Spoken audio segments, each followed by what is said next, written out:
Today I'm bringing you a story so tragic and powerful, it might leave you holding your breath. Set in the snow-choked valleys of the American frontier.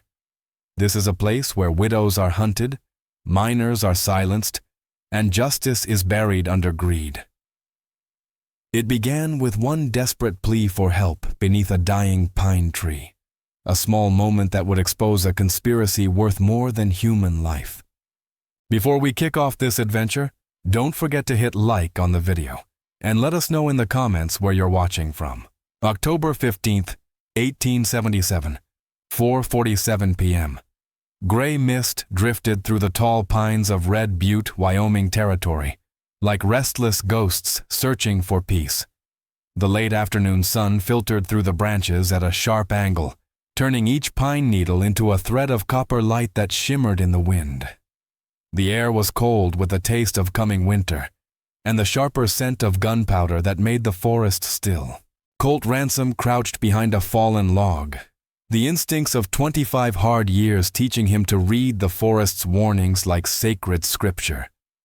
The Apache warrior pressed his palm to the damp soil, feeling faint tremors, heavy boots moving with purpose.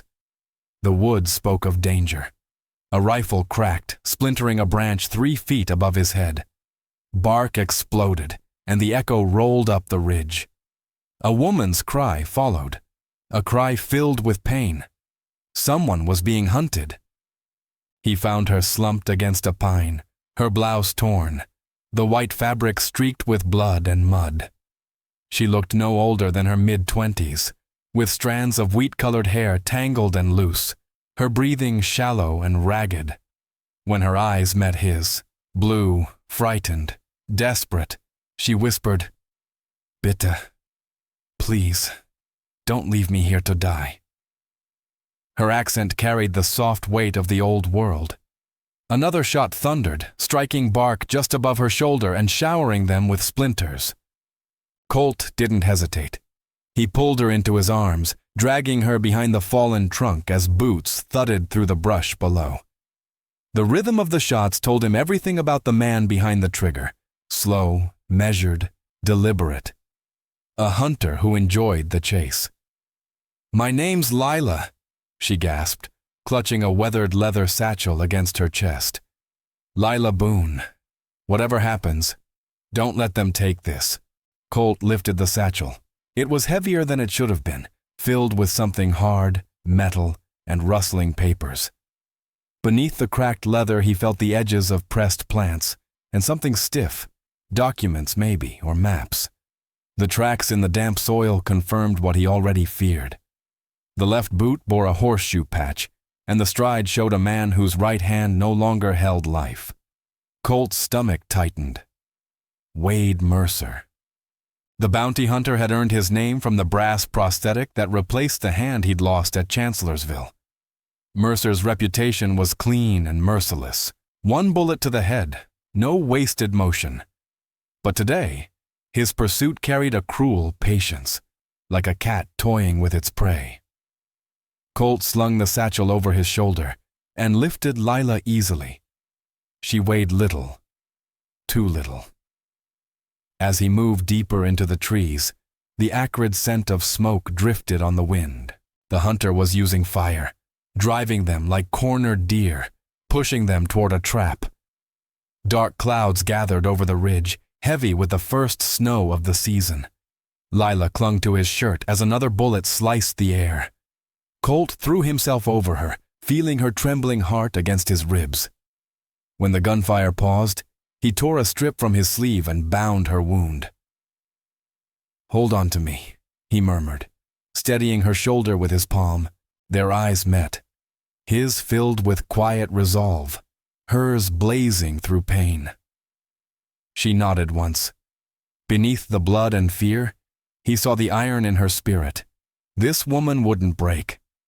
The wind howled through the pines, hurling sleet like needles. Behind them, Wade Mercer reloaded his Winchester with patient precision, following their trail one step at a time. By nightfall, Colt's scars ached, a reminder of battles past. The summer before, at Little Bighorn, He'd held his dying cousin Finn ransom as the 7th Cavalry fled in chaos. Later, he'd smothered a prairie fire with his bare hands to save wounded men. The smoke had burned his lungs, and the lies of peace treaties had burned his soul. Now he walked alone, guided by Elder Greyhawk's teachings: how to stop bleeding with roots, ease fever with bark, draw poison with crushed leaves. He trusted few, avoided mining towns, and preferred the truth of wilderness to the deceit of civilization. His small leather pouch carried bone needles, willow bark, and dried berries, tools of healing, not killing. Lila Boone had reached this cruel land by another road, but hers too was paved with loss. 3 months ago, she'd buried her husband, Abel Boone, a miner crushed in the collapse of the Prosperity mine at Ember Ridge. Since then, she'd survived in an abandoned mining camp, cooking over a broken stove, trading her herbal salves for scraps of flour and beans. Her fingers were calloused from work. Her hands, once soft, now bore the strength of survival. Yet through all that hardship, she'd never lost the satchel, her only link to something worth dying for. October 15th, 1877, 8:45 p.m. Lila Boone had lived through a summer that would have broken most souls. She gathered herbs in the wild, ground roots into medicine, and kept her small fire alive with green wood that smoked her eyes to tears.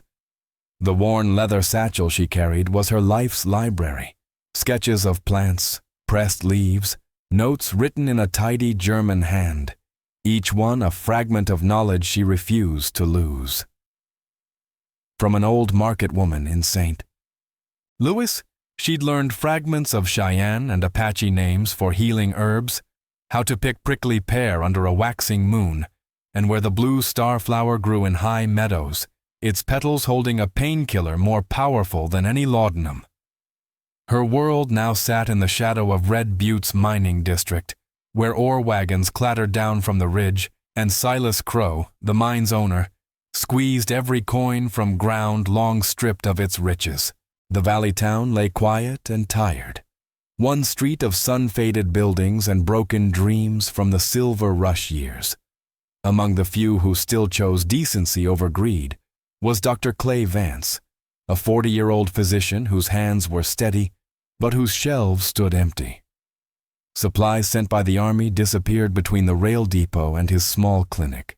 Ada Tutt, who taught the miners' children by day and their mothers by candlelight, kept her school warm with faith when there wasn't enough wood to burn. At 30, Ada believed learning could break the curse of poverty binding families to the mines. And working his worn patch of land nearby was Hank Danner, a widower in his 50s whose mule pulled more kindness from the earth than crops. He'd buried Ruth, the wife he'd adored, and now survived through small acts of mercy that kept the town from losing its humanity altogether. Against them stood Jeb Maddox, the deputy whose badge bent toward the highest bidder, and Wade Mercer, the bounty hunter who did Silas Crow's dirty work, silencing anyone who asked where the army's medicine had gone. Far above the valley, Colt Ransom carried Lila deeper into the dark timber. Her breath was shallow, brushing warm against his neck. He packed her wound with clean snow and wrapped her tight in his heavy coat. When her trembling hand reached for the bone and turquoise beads at his shoulder, a warrior's ornament from his Apache kin, he pretended not to notice, though his arms drew her closer. The storm was closing in fast, and Mercer's pursuit felt as patient and merciless as winter itself. They needed shelter soon, or the mountain would finish what the bounty hunter had begun. The abandoned mine shaft at Ember Ridge yawned open like an old wound, its supports blackened and rotting from decades of seepage. Colt chose it not because it was safe, no place in these parts ever was, but because it was their only hope. Inside, the dark felt alive, pressing close around them. He doused his small fire and worked by touch, splitting her sleeve with his knife. The bullet had passed clean through her upper arm, missing bone but leaving a deep, bleeding groove. "This is going to hurt," he warned, sliding a thin willow stick between her teeth. Lila nodded, jaw tight. She didn't flinch as he heated the knife with flint sparks and used the glowing edge to clear debris and fabric from the wound. When he pushed the willow through to drain it, she bit hard on the leather strap, but made no sound beyond a sharp, ragged breath. Tears shimmered in her eyes, but her gaze never broke from his. "Your grandmother taught you well," she managed when he finished tying the bandage. "She said healing's the other half of a warrior's training," he replied softly. "Anyone can wound. It takes wisdom to mend." He paused, hands still. "What brought you into these mountains alone?" "The same thing that drove you here, I suppose," she whispered. He hesitated, then said quietly, "Little Bighorn, I held my cousin Finn as he died. Afterward came treaties and lies, so I left. My grandmother's medicine was older than all their words." Lila was silent a moment. "My husband Abel thought America would be fair. No kings, no wars over God. Just honest work." Her voice faltered. "The mine collapsed 3 weeks after we arrived. Fairness died with him. I had 43 cents and a bag of flowers. These mountains, they teach you what you can stand." As he worked, Colt examined her satchel. Beneath the pressed plants lay maps, survey notes in German, and 3 sealed letters marked with blue wax. "These papers aren't yours," he said. "They're not," she admitted. "A chemist in St. Louis paid me $20 to deliver them to Fort Collins. I didn't ask questions. I needed the money to survive the winter." "What kind of man pays that much for a delivery?" "The kind who doesn't want his name written anywhere near the contents," she answered, meeting his eyes. "I was desperate, Colt. 3 months alone in a ghost town. $20 meant life." Outside, gravel crunched. Wade Mercer had found their trail. Colt smeared charcoal over the cave entrance and brushed away their tracks.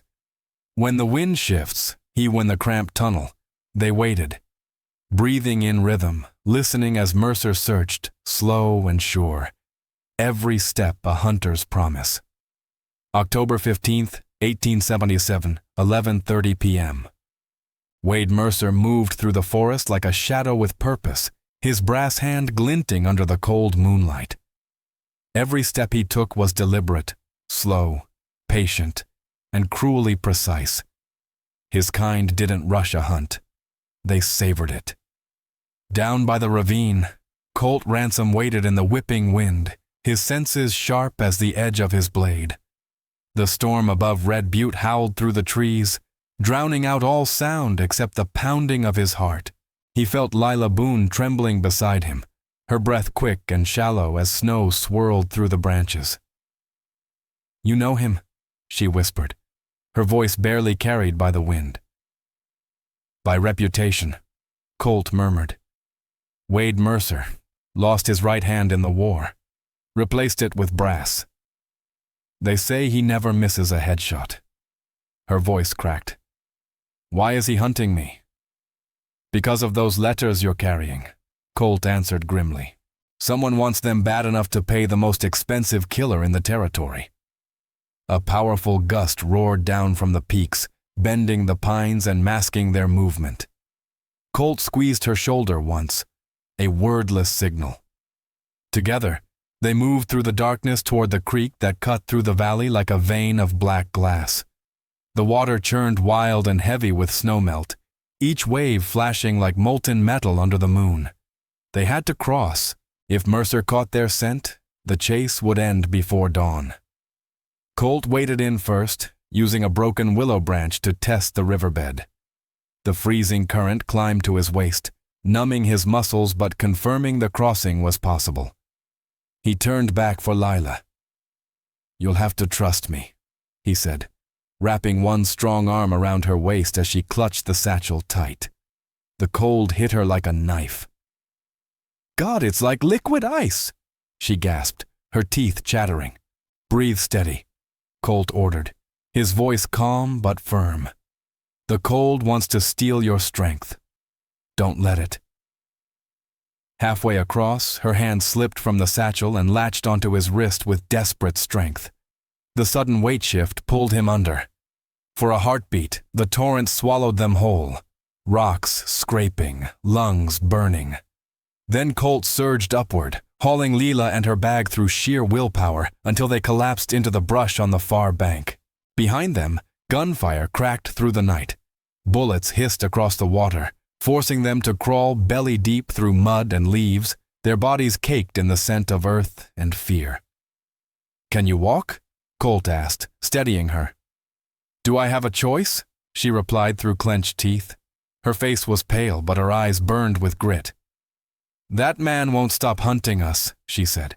"Not until one of us is dead," Colt answered. She nodded once. Then it better be him.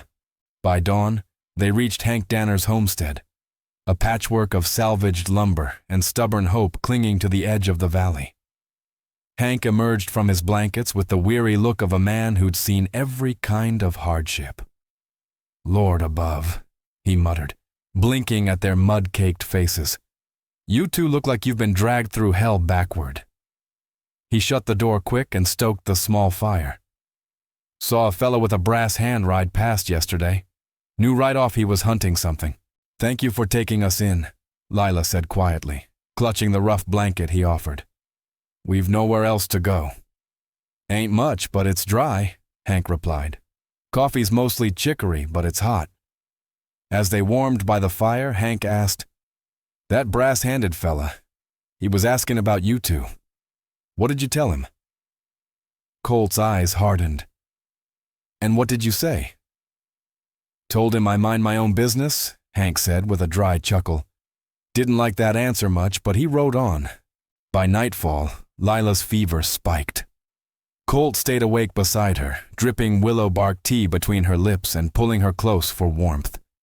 Her hair smelled faintly of pine and herbs, and in the firelight, her face looked softer, human again, not hunted. "Tell me about your grandmother," she whispered weakly. "She was called Elder Greyhawk," he said, his voice low and distant. "She could set bones, birth children, and bring the dying back from the edge of the spirit world. She taught me to listen, to know which roots heal, which bark saves a man's life."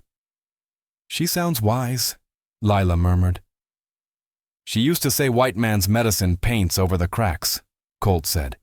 "Apache medicine looks deeper, to see why the pot broke in the first place." Lila smiled faintly. "In Germany, they once had women like her, healers who used plants before universities called it superstition. Then came progress, chemical medicine. The old ways were forgotten." She shifted weakly, resting her hand over his chest. "But your grandmother's way works. I can feel it. The fever's easing." "Knowledge is only as good as the hands that use it," Colt said softly. "Healing takes more than plants. It takes heart." As dawn crept through the shutters, he studied the letters she carried. The parchment bore official seals and columns of numbers. Someone powerful had paid for these secrets with blood. "If those papers bring nothing but death," she whispered, "we should burn them." Colt turned them over in his hands. "Men don't hire Wade Mercer for $20, he said quietly. "Whatever's in these letters, it's worth killing for." October 16th, 1877, 2:15 p.m. They rode into Dustmere beneath a sky the color of tarnished steel, the kind that promised snow by nightfall. The town crouched in the valley, weary and half forgotten. Its lone street was lined with buildings that had survived the rise and ruin of the silver boom. Colt kept his Spencer rifle laid across the saddle, his dark eyes scanning every doorway and alley. Beside him, Lila clutched the satchel close, trying to look like any other woman seeking medical help, but fear tightened her shoulders. Dr. Clay Vance's clinic stood between a boarded saloon and an assay office. Inside, the doctor, lean, gray-eyed, hands steady as glass, examined Lila's wound with quiet concern. Let's take a look, he murmured, his tone professional but kind. As he cleaned the wound, his brow furrowed. Whoever shot you wasn't using standard ammunition. Iron filings mixed into the load. Homemade, meant to tear through flesh. What does that mean? Lila asked faintly. It means someone's crafting bullets meant to maim, not kill clean, Vance said grimly. You're lucky it passed through. He glanced toward the near-empty cabinet behind him. 4 shipments of Army medical supplies have gone missing, all marked U.S. Army Medical Department. Never made it past the depot. Colt's eyes narrowed. Any idea who's behind it? Vance met his gaze. Let's just say whoever's pulling the strings has friends high enough to steal from the government and never get caught. October 16th, 1877. Late evening. While Lila rested in the back room of Dr. Clay Vance's clinic, Colt Ransom slipped quietly through the narrow alleys of Dustmere, watching, listening, learning. The town might have looked half asleep, but beneath its wooden sidewalks and rusted signs, something rotten was festering. Behind the livery stable, Colt spotted a freight wagon dusted with blue paint remnants. Letters once stenciled on the side, now scraped away by careful hands. He pried up a loose board on the wagon bed and caught the sharp scent of quinine spilling from the straw, a smell he knew too well from field medicine. Someone was diverting the missing Army supplies, and he'd just found their trail. We don't take kindly to strangers poking into local business. A drawl came from the doorway. It was Deputy Jeb Maddox, thumbs hooked into his gun belt, his badge shining brighter than the man's conscience. He smiled the way a snake might before striking. Town ordinance says all suspicious packages get inspected, he said smoothly. Hand over that knife and the lady's satchel. Colt's gaze stayed steady, one hand resting near the worn handle of his blade. Show me this ordinance. Maddox's smile thinned. Don't need to. Just need your cooperation. Cooperation? Colt's voice was low, dangerous. You mean the kind that keeps stolen medicine from the sick? Color drained from Maddox's face, his hand twitching toward his pistol. You best watch that mouth, boy.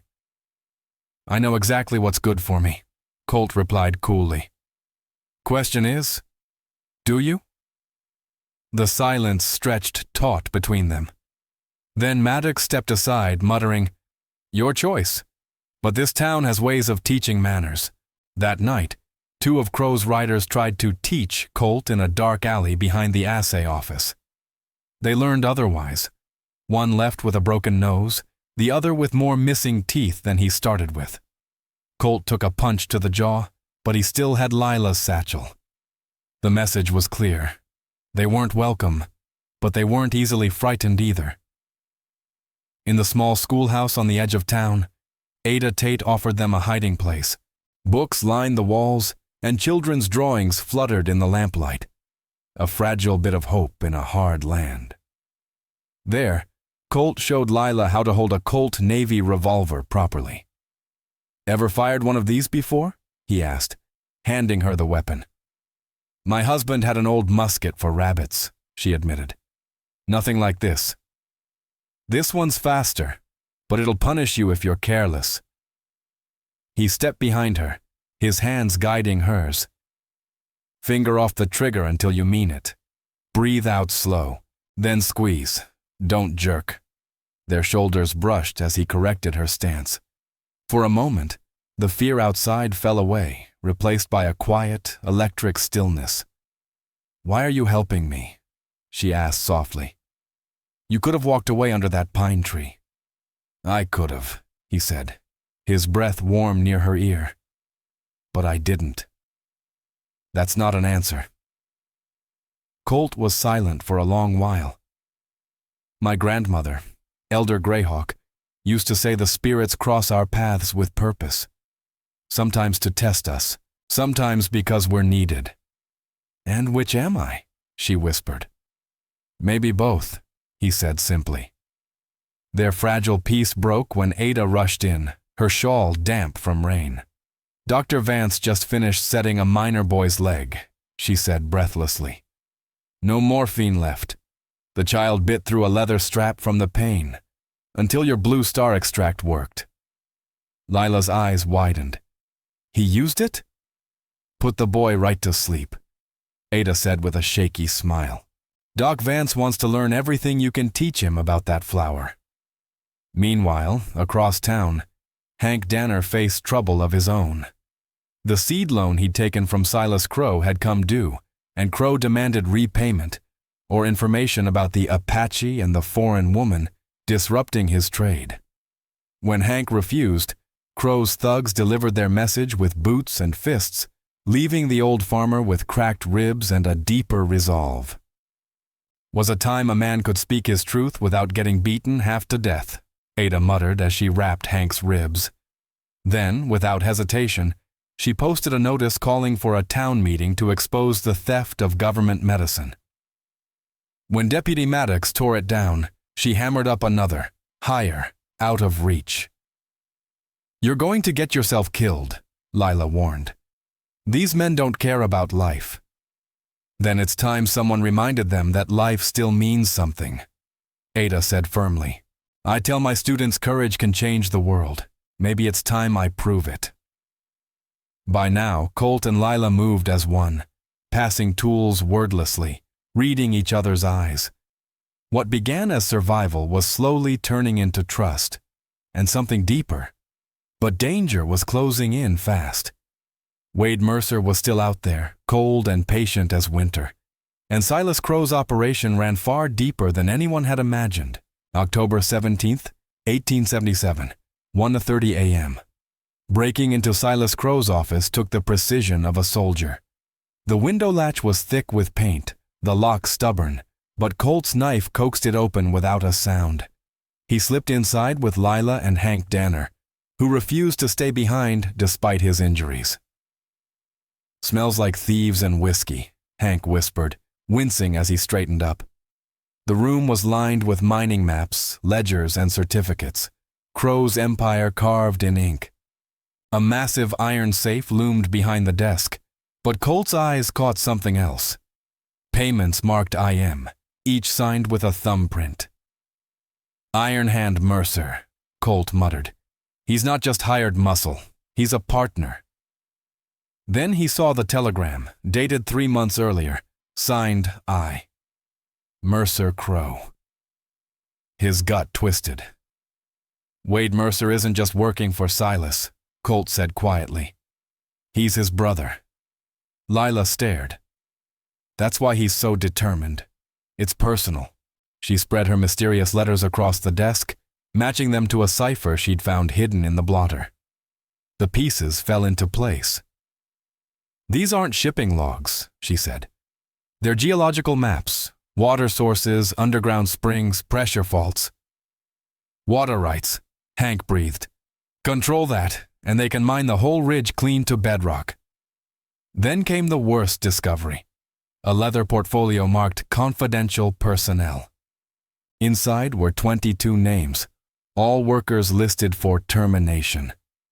Lila's voice trembled. "The Canyon Creek men. They built the tunnels, and now they're being erased." The documents told the rest. Crow's investors plan to expand a hydraulic mining venture at Ember Ridge, starting Monday, 4 days away. They copied what they could using graphite rubbings and prepared to slip away. But before they could escape, Hank stumbled, pain from his ribs robbing him of breath, and the floorboards creaked loud enough to wake the devil himself. October 17th, 1877, 12:40 a.m. The heavy ledger hit the floor with a thunderous smack. A lantern flared in the hall. A guard burst in with a sawed-off shotgun. Lila Boone pinched their lamp dead, dropping the room into ink. In the dark, Colt Ransom slid forward, locked an arm around the man's throat, and eased him down, out cold, still breathing. "We move, now," Colt said, hauling Hank Danner to his feet. "More will come." They slipped through the rear window into the alley stacked with crates. Under torn feed sacks, the stencil glowed even in weak starlight. U.S. Army Medical. No time to curse the theft, only time to run. They ghosted through Dustmere's empty streets. In the hush, Lila's hand found Colt's. Cold. Steady. In that thin starlight, something passed between them beyond fear and flight. "Whatever happens," she whispered, "meeting you was the one good thing in this nightmare." "We're not done," he answered, squeezing her fingers. "Those men in the mine don't deserve to die for Crow's greed." "No, they don't. But how do two people, 3, counting Hank, fight something this big?" "The way water splits stone," Colt said, "drop by drop, until the mountain gives." Out beyond town, Wade Mercer was already setting the final piece of his brother's plan, riding for Ember Ridge to plant dynamite and bury the witnesses with the shaft. October 17th, 1877, 9:45 a.m. Jeb Maddox slapped irons on Colt outside Morrison's general store, accusing him of a paint pony stolen 60 miles south, a lie so thin it squeaked. It didn't matter. The badge made it legal enough. "This is harassment," Lila stormed into the jail with Ada Tate at her side, blue eyes blazing. "You have no cause to hold him." Maddox lounged in his chair, boots on the desk, smile never touching his eyes. "Might consider your request, if you hand over that leather bag for official inspection." "I've broken no territorial law," Lila said. "That's for me to decide," Maddox purred. "Or leave your Indian friend in that cell while you think on it." "You're being paid," Ada cut in. "How much is Silas Crow giving you to sell out your own town?" Color rose in Maddox's face. "Watch your mouth, schoolmarm. Teaching brats is one thing. Teaching folks to disrespect lawful authority, another." "Lawful?" Ada's voice dripped contempt. "Since when is stealing army medicine lawful?" Through the barred window, Hank Danner hitched his mule to a rickety buckboard, loading it like a man preparing for a last ride. He caught Lila's eye and nodded. He'd made his choice. "You know what's happening at Ember Ridge," Lila said to Maddox. 22 men will die unless someone stops it." 22 foreigners who shouldn't be here anyway, he said flatly. "Territory's better off without him. And you can live with being part of murder?" Ada asked. "I can live with a lot of things, for the right price." Ada strode outside and started small, loud, and real. A complaint about missing school supplies that rolled into a street-wide shout from miners' wives about everything that had been stolen from Dustmere. As voices swelled, Lila slipped a pair of lockpicks through the bars. "Can you use these?" she breathed. "My grandmother taught me many skills," Colt said quietly. "Some heal. Some keep you living long enough to try." The lock gave. They were 3 steps into freedom when Wade Mercer arrived early, brass hand flashing in the morning sun. Gunfire ripped along the boardwalk. Hank threw a decoy rifle across his wagon seat and drove straight into the line of fire, wagon blocking Mercer's shot and buying precious seconds. "What in blazes are you doing, old man?" Mercer shouted, Winchester leveled. "What should have been done weeks ago," Hank answered, steady despite the bullet that tore his side. He swung the buckboard broadside, spine stiff with resolve.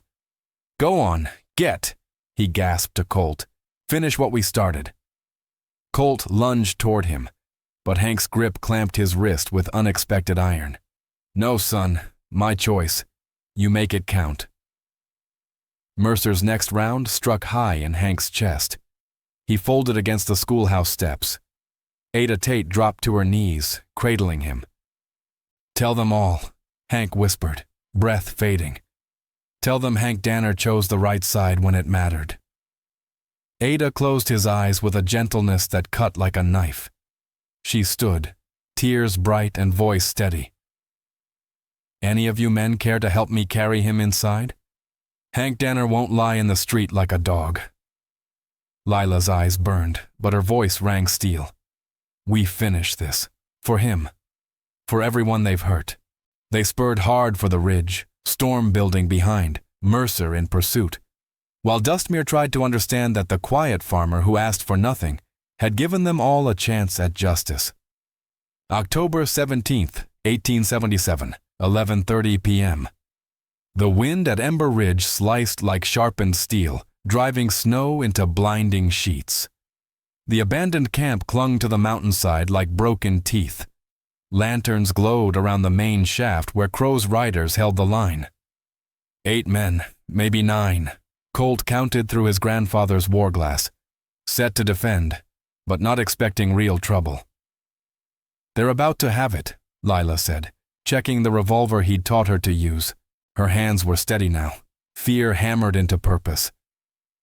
"I'll take the sentries," Colt said, thumbing cartridges with methodical care. "You hit the powder kegs by the supply sled. They can't blow the shaft. If they spot me, run like hell. Don't look back." She met his eyes in starlight. "We started together. We finished together." They split into the howl. Colt knifed up slope, a cougar in the snow. The first sentry never saw him. An arm, a squeeze, silence. The second caught a flicker at the edge of vision and turned to shout. Colt's thrown knife took his throat mid-breath. He fell backward into a stack of ore buckets. The crash rang like a dinner bell. "What was that?" Someone yelled at the fire. "Wind," another scoffed, but boots were already crunching their way. Lila slid to the powder sledge. Working by touch in the freeze, she packed wet snow around 3 fuses, soaking the charge and killing Mercer's plan. A guard rounded the shed and saw her crouched by the kegs.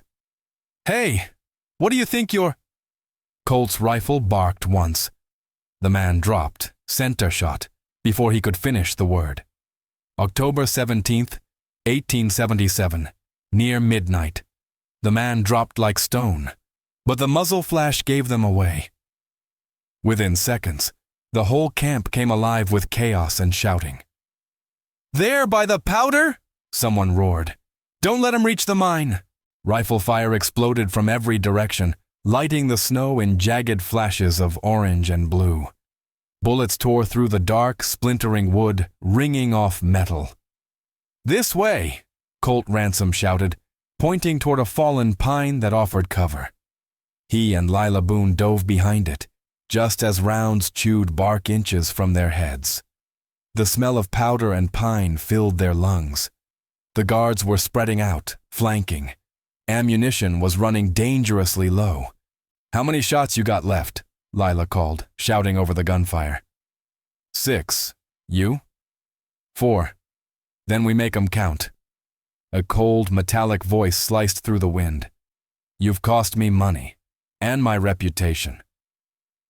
From the blizzard's edge, Wade Mercer stepped into view, his brass prosthetic gleaming in the firelight like something forged in hell. His Winchester didn't tremble. His eyes, flat, empty, were the kind of eyes that had seen too many men die. "Should have kept out of family business," he said, levering around with perfect calm. "Ends here, in the snow, like it should have, 3 days ago." "Your brother's business means murdering innocent men," Lila shouted back. "We couldn't let that stand." "Innocent?" Mercer laughed, a harsh, brittle sound. "They're illegal laborers who took Crow's money knowing the risk. Their deaths serve a purpose." "What purpose?" Colt snapped. "Filling your brother's pockets?" Mercer's jaw tightened. "Building something that lasts. This territory needs strong men willing to make hard choices. Horace and I, we are those men." The gunfight broke like a storm. Bullets hissed and screamed through the air. Sparks flew off the mining carts. Colt felt one slug graze his ribs, fire and ice in a single sting. He rolled behind an ore pile, dragging Lila down beside him. "We're outnumbered," she gasped. "Then we change the ground," he said between clenched teeth. "The mine. You're hit. I can move, can you?" She nodded, pale but fierce. "Together," he said. They broke from cover in the same breath, sprinting across the open snow while lead hissed past like hornets. The mine tunnel yawned before them, black and ancient, its timber supports slick with rot. Inside, the air burned foul, poisonous gases thick enough to kill a man quicker than a bullet. Their lanterns flickered weakly, fighting the dark. Somewhere deeper in the tunnels came the echo of frightened voices. "Everyone out!" Colt shouted, his voice bouncing through the chamber. "Move! Now!" "¿Qué pasa?" a trembling voice called from the shadows. "Amigos, danger!" Lila cried. "Peligro! You must go! Tienen que irse ahora!" One by one, the Canyon Creek men stumbled from the tunnels, dazed and terrified, drawn by her urgency and the thunder of gunfire outside. As the workers fled toward daylight, Colt and Lila pushed deeper into the mine, following the sound of metal scraping stone. Mercer's brass arm dragging along the walls, throwing sparks dangerously close to the methane-rich air. "You can't run forever," Mercer's voice echoed, warped by the tunnel. "Don't need to," Colt called back. "Just far enough." They reached the last chamber, an unstable hollow of fractured rock and trembling timbers. Water seeped from cracks, hissing as pressure built. "They've cut too deep," Lila said, eyes scanning the walls. "The whole shaft's ready to come down. One good hit." "Exactly." Colt spotted the key support beam and made his choice. He grabbed a discarded sledgehammer. "What are you doing?" Lila cried. "Ending it." He swung hard. Each strike echoed like thunder. The beam splintered, groaned, then shattered. Stone roaring down in a deafening collapse. The tunnel behind them sealed in an avalanche of rock and timber, trapping Mercer on the far side. But the strike had also ruptured the underground spring. Freezing water burst through the cracks, flooding the chamber fast, ankle-deep, then knee-deep, then higher. From beyond the debris, Mercer's muffled shouts echoed, half-choked and furious. He was hurt, maybe pinned. Through a narrow gap in the rubble, Colt had a clean shot. "Do it," Lila said quietly, reading his mind. "End it. It's mercy now." The rifle cracked once, echoing like a funeral bell. The sound rolled through the flooded tunnels, and then silence. "It's finished," Colt said softly. They turned and ran, dragging a half-conscious worker, a Mexican boy no older than 17, between them. Water surged around their legs, icy and merciless. Outside, the storm raged, and behind them the mountain groaned. Then came the blast. The powder kegs Mercer had armed finally ignited, a blinding fireball lighting the ridge like sunrise. The explosion collapsed the remaining shafts and buried Silas Crow's empire beneath tons of earth and twisted iron. Colt threw himself over Lila as debris rained down. She buried her face in his neck, feeling his heartbeat. Steady, strong, alive. When the mountain's fury finally stilled, dawn light crept through thinning clouds. Around them stood 22 survivors, cold, trembling, but alive. The mine lay in ruins. Smoke curled from the shattered ridge like a dying breath.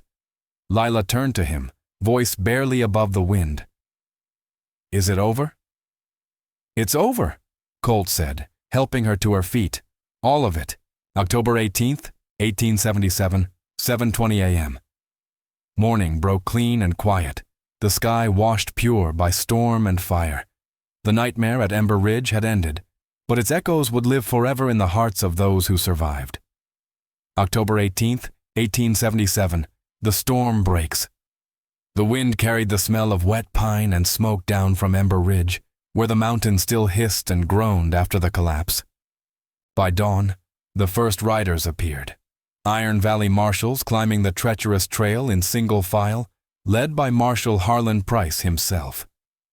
The night before, Dr. Clay Vance had sent a telegram to Cheyenne, and now the law had come to see what remained of Silas Crow's empire.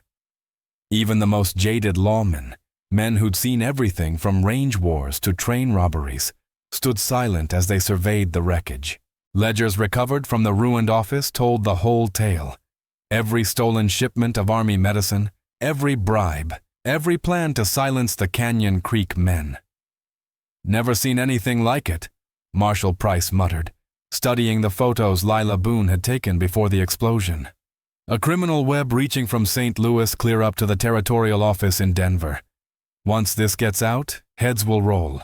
The rescued laborers sat wrapped in army blankets, sipping hot coffee while translators relayed stories of forced labor, starvation, and cruelty. Their testimonies matched the evidence: illegal excavation sites, stolen federal property, even a half-dug grave meant for 22 innocent men. "What'll happen to them?" Lila asked quietly, watching as Iron Valley marshals tended to their wounds. "Those who wish to stay can apply for legal residency," Price said. "Territory could use men like these, folk who've already proven their worth. The rest will be given passage home and fair compensation." By mid-morning, the investigation reached its bitter end. Silas Crow was found slumped over his mahogany desk, a half-empty bottle of laudanum beside a rambling note blaming foreign agitators and savage interference. He'd chosen poison over prison. Jeb Maddox, his deputy, didn't get the same mercy. He was caught trying to board the Denver stage, saddlebags stuffed with gold and bearer bonds. His greed had already betrayed him. Even the passengers had noticed. 23 years on this frontier, Marshal Price sighed, watching as Maddox was hauled away in irons. And still men'll sell their souls for a fistful of silver. 3 days later, the mountain gave up another body, Wade Mercer. His brass arm was blackened by water and time, still attached to the man who'd once called himself the law. The coroner's report said drowning, and no one cared to correct it. Red Butte, Wyoming Territory. October 18th, 1877. Dr. Clay Vance worked quietly, stitching the bullet graze along Colt Ransom's ribs. "You did well, son," the doctor said. "Both of you. This territory owes you a debt money can't pay." His medicine shelves were full again. Real government supplies this time, not the stolen shipments Crow had rerouted. Across the room, Lila Boone carefully arranged her rescued botanical samples. Many were damaged, but her pressed blue star flowers had already proven their worth. Dr. Vance, eyes bright with curiosity, leaned closer. "Your knowledge could change medicine out here," he said. "If you'd consider staying, we could build a proper practice. Modern equipment, plant-based remedies, the best of both worlds." Lila smiled faintly.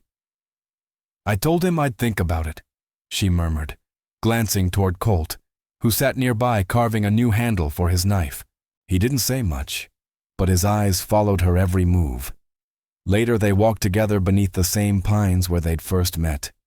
No gunfire, no fear, just the quiet rustle of wind through branches. "I meant to walk away after Little Bighorn," Colt said softly. "No more battles, no more sides." "I meant to live quietly," Lila replied. "Grow herbs, tend a garden. No more danger except the weather." They both smiled, knowing those versions of themselves were gone. She wasn't just a healer anymore, and he wasn't just a man avoiding war. "Dr. Vance asked me to stay," she said, turning toward him, "to build something lasting. I told him I needed to talk it over with someone first." Colt's expression softened. "And who would that be?" "You," she said simply. "Would you stay?" "That depends." "On what?" He stepped closer. "On whether you want me to." Her hand rose, resting gently against his chest. "I do, not because I need protecting anymore, but because I can't imagine what comes next without you." Colt covered her hand with his own, calloused, steady, warm. "Then I'll stay." October 19th, 1877, 2 p.m. They buried Hank Danner on a rise overlooking his fields. The earth he'd wrestled from Clay now cradled him gently. His old mule stood nearby, pawing the ground as though understanding loss in its own quiet way. The whole town turned out. Miners, merchants, even the rescued Canyon Creek men who had never met him, but knew what his courage meant. Ada Tate led the service, her voice trembling only once as she read a letter Hank had written long before. "If you're reading this, then I've gone to join you, Martha. Don't worry about the farm. I've made arrangements. I just wanted you to know I found something worth fighting for again. Worth dying for, if need be. We always said we'd try to leave the world a little better than we found it. I reckon I finally did." When she finished, Colt Ransom stepped forward, his voice low and sure. "He was a man who chose conscience over comfort," he said. "He faced guns with nothing but his principles, and that makes him braver than any of us."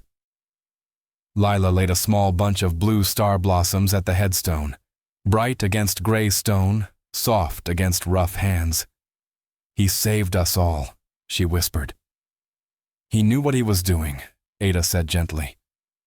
"Hank always said a man's worth is measured by what he's willing to spend his life on. He spent his well. Back in Dustmere, the town was already mending. The new garden bloomed beside Dr. Vance's clinic. Rows of blue star, willow bark, sage, and desert mint. "The blue star's taking hold beautifully," Vance said, examining the beds. "You should write a proper guide, Lila. Something every frontier doctor can use." "Maybe," she said thoughtfully, glancing at Colt. "But it won't just be European botany. It'll include the teachings of Elder Greyhawk, the old ways, too. Healing belongs to everyone." Meanwhile, Ada Tate began teaching the miners' wives how to make their own tonics, clean wounds, and treat fevers with bark and herbs. "Knowledge is power," she told them, "and when good people share it, that power builds towns, not tears them apart." Lila smiled at that. The wind carried the scent of pine and promise through the valley. "We're going to build something lasting here," she said quietly, and Colt nodded beside her, because for the first time in years, he believed it too. October 20th, 1877, Dustmere, Wyoming Territory. As the afternoon sun fell across the clinic garden, Lila Boone and Colt Ransom watched a handful of children running among the rows of herbs, their laughter rising with the wind. "Something that honors what Hank Danner gave his life for," Colt said quietly. The rescued Canyon Creek men had stayed busy that fall, rebuilding what the town had lost. They built a new porch for Dr. Clay Vance's clinic that could bear the weight of winter snow, repaired the schoolhouse roof so it no longer leaked with every storm, and even raised a bridge across the creek strong enough to stand against the spring floods. They earned fair wages this time, real coin, not company scrip, and their craftsmanship outshone anything Red Butte had ever seen. Some of them stayed for good, bringing bits of their own culture into a town finally learning the meaning of unity. But the greatest revelation came buried deep in Silas Crow's records. Among the ledgers and forged mining deeds, Dr. Vance found a water-stained envelope, one that held not just evidence, but history. Inside was a warranty deed from 1869, proving Crow had owned only the upper ridge of Ember Mountain. The lower slopes, including the pine grove where Lila had once bled into the snow, fell within land withdrawn from sale under an obscure federal treaty. When Colt saw the faded signature mark, he froze. It was the name of Elder Greyhawk, his grandmother, written by a missionary clerk during the treaty signing in 1868. The land was sacred, its spring used by Apache and Lakota families for generations. "Is this binding?" asked Marshal Harlan Price, turning the document over in his weathered hands. "Federal law's clear," Dr. Vance said. "Treaty lands can't be mined or sold without tribal consent." Colt didn't ask for ownership. He asked for stewardship, the right to harvest medicinal plants seasonally, to teach others how to gather them with respect. "I'd like to establish a teaching ground," he said, "a place where anyone can learn, Apache, white, or otherwise. The knowledge belongs to those who use it well. Lila signed beside him, her neat European script a mirror to his ancestral mark. The agreement protected the grove for generations to come. Marshal Price nodded slowly. You two just did more good with one signature than most men do in a lifetime. The first frost, November 1877. They never stood before a preacher, nor signed their names in any courthouse ledger.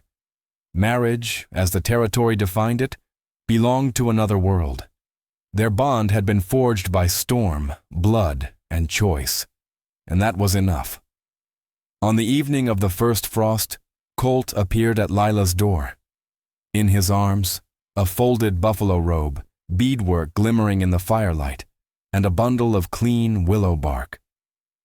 These are beautiful, Lila said softly, her fingertips tracing the patterns.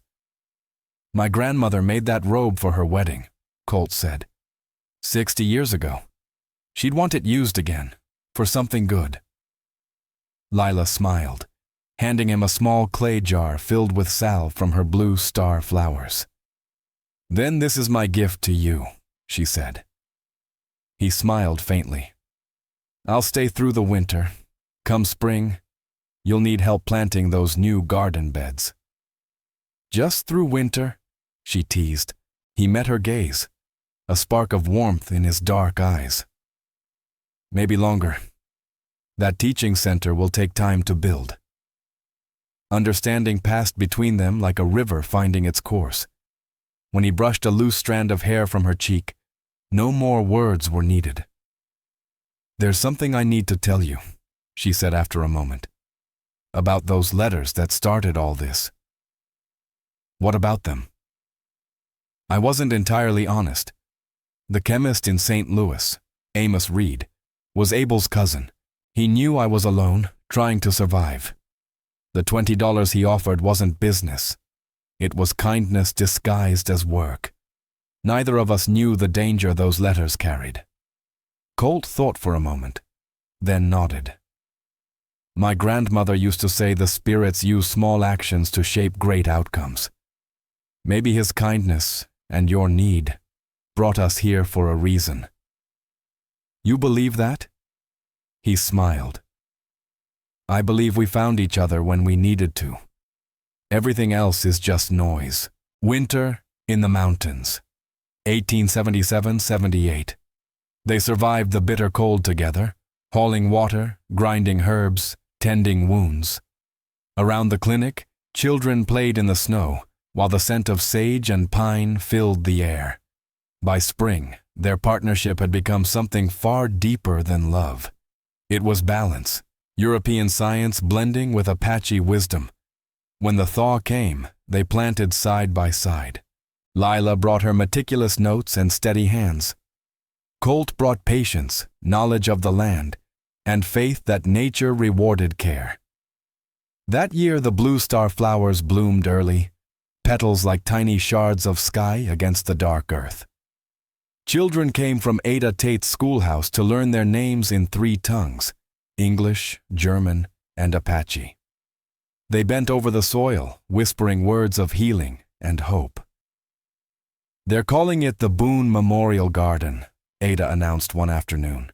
Town council voted unanimous. Thought you ought to know. Lila smiled through tears. He'd have liked that. A garden that heals, teaches, and gives life back.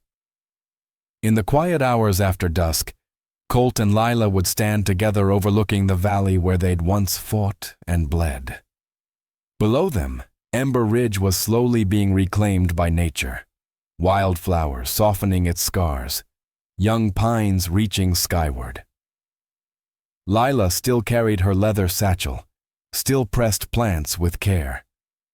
Colt still wore his beads and kept his rifle close, but neither lived in isolation anymore. They had found something rarer than gold, a peace born from respect, trial, and shared purpose. The wind through the pines whispered its blessing each night, and the mountain itself seemed to hold their secret. Year after year, the blue star flowers bloomed again, healing the sick, uniting the divided. and reminding everyone who passed through that love, like the mountain, endures. Finally, let me send my deep thanks to you. We appreciate you more than you think. If this tale stirred something deep inside, we invite you to remain part of this frontier of memories. More true stories of honor, compassion, and destiny are waiting for you here. Subscribe, share, comment, and thank you for riding with us today. Aviso legal. Disclaimer. Our content is designed for artistic and entertainment purposes and may reinterpret historical themes using fictional touches. We apply AI tools thoughtfully, only to support production, while keeping human supervision over editing, emotional tone, and narrative coherence. We always comply with regulatory guidelines for AI-based media and avoid deepfake practices or identity manipulation. All supporting components remain legally sourced. Please ask for authorization before sharing or adapting any segment. Your respect makes it possible for us to continue telling meaningful stories.